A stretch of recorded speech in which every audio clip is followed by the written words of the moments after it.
So get this. For decades, this manuscript, well, it didn't even officially exist. It was a secret, something the legendary psychologist C.G. Jung wrote in the last years of his life. And what we're going to explore is the story of his last great journey, a personal map for the one experience we are all guaranteed to have: death. Picture this. Jung dies in 1961, and his family finds this single, black, leather-bound notebook.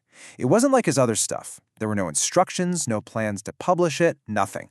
They weren't sure what to do with it, so they just kept it private.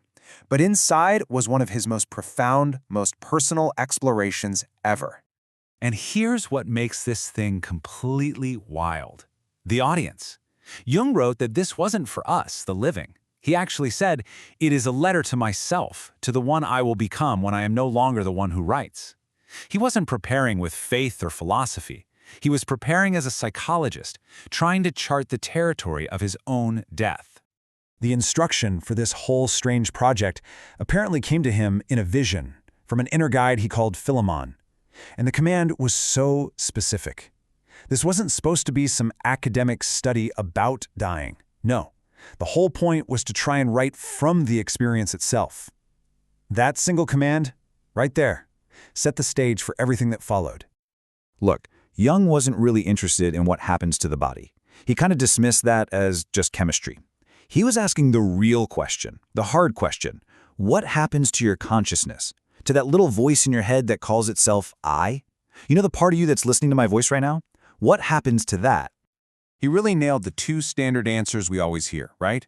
On the one hand, you've got the materialist view. The light just goes out. Poof, it's over. An absence of everything. On the other hand, the religious view. Your soul packs its bags and moves on to another realm. Both give you a certain kind of certainty, but for Jung, they both were missing the point. So Jung wanted to explore a third path, not as a matter of faith, but as a psychological process. What does the psyche, our mind, actually do when it's dissolving?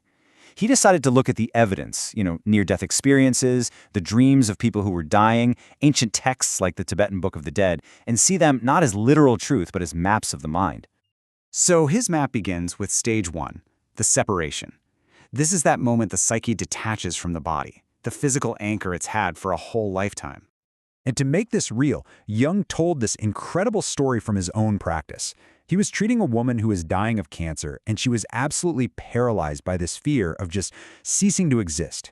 For months, nothing he did could touch this deep metaphysical terror. And then, just days before she died, she had a dream that changed everything. She told him that in the dream, she simply stepped out. She saw her body lying there, but it wasn't her. It was like an old, heavy coat she'd worn for so long, she'd totally forgotten it wasn't her actual self. And just like that, the terror was gone, replaced by a feeling of lightness. She died peacefully just a few days later. Okay, quick sidebar, because to understand what happens next, we have to get two of Jung's key ideas straight. First, there's the ego. That's the I we all know, our conscious personality. But then there's the self. The self is the entire psyche, conscious and unconscious. Think of it this way. The ego is like a tiny island, but the self is the vast, deep ocean that the island sits in. This distinction is absolutely crucial. And that brings us to stage 2, the encounter. After separating from the body, the psyche comes face to face with the fundamental nature of reality itself. Now, drawing from his own near-death experience and these ancient texts, Jung believed the first thing the psyche encounters is what he called the clear light. This isn't like a light bulb, it's pure, formless awareness. It's the very nature of your own mind, totally unveiled.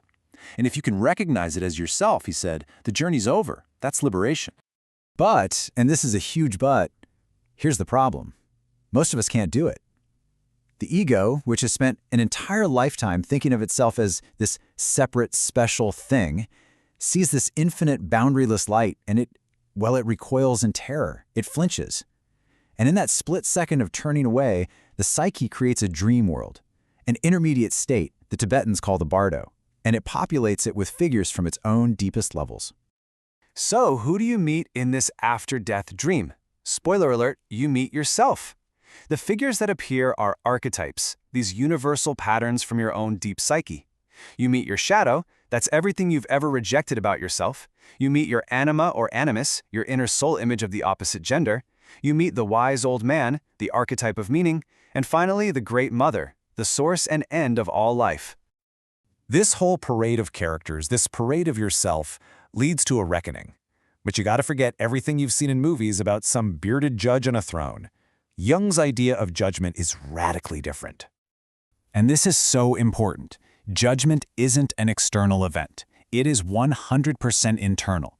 It's the moment the self, your total psyche, shows your tiny ego the unedited director's cut of your life. Every excuse, every convenient lie you told yourself, every self-conception, it all just falls away. You see everything exactly as it was, no filters.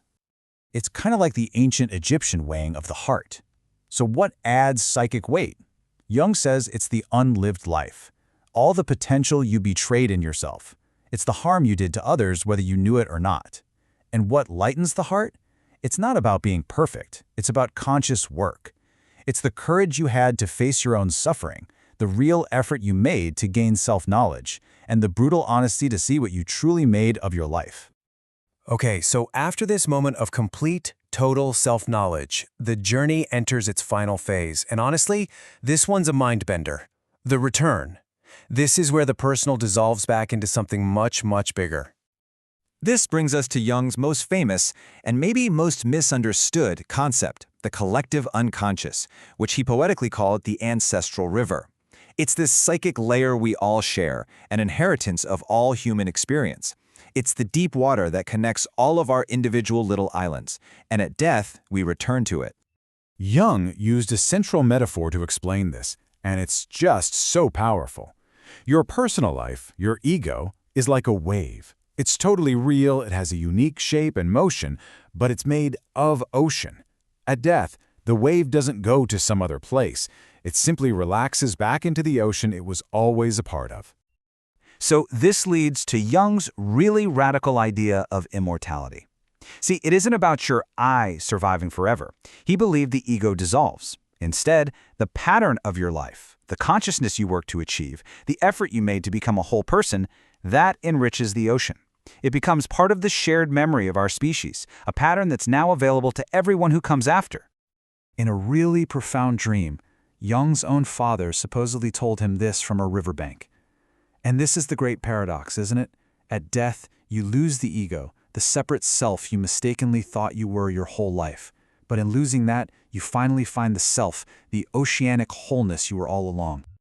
Ultimately, you see, Jung's secret book wasn't just a theory about death, it was a manual for life. The work of knowing yourself, of facing your shadow, of living an authentic life, that, for Jung, was the true preparation. So the question he leaves us with isn't what we believe is going to happen, but what we are doing about it right now. The moment will come for everyone. How are you preparing?